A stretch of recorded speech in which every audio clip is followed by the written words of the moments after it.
S വീണ്ടും പിളർപ്പ്. സംസ്ഥാന president AV Thamarakshan വിഭാഗം രാജൻ ബാബുവിനെ പുറത്താക്കി. 73 അംഗ സംസ്ഥാന കമ്മിറ്റിയിൽ 59 പേർ തങ്ങൾക്കൊപ്പമെന്ന് താമരാക്ഷൻ.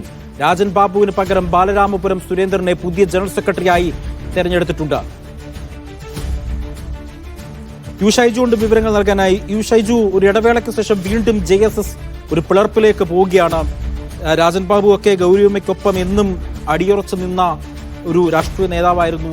അപ്പോൾ എന്നും അവർക്കൊപ്പം നിന്നിരുന്ന JSS വീണ്ടും എന്താണ് ഒരു പിളർപ്പിലേക്ക് പോകാനുള്ള ഒരു കാരണം? മറ്റു വിശദാംശങ്ങൾ.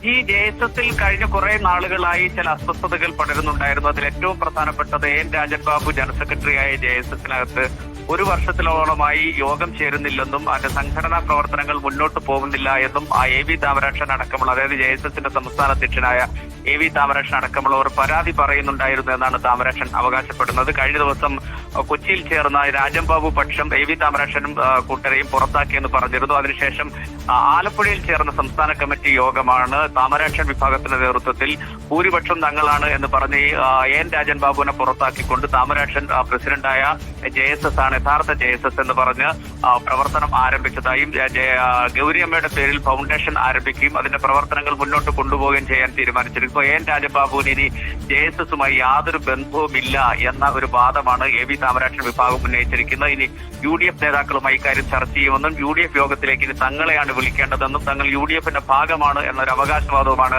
AV താമരാക്ഷൻ ഉന്നയിക്കുന്നത്. ശരി, യു ഷൈജു ആണ് വിവരങ്ങൾ നൽകിയത്.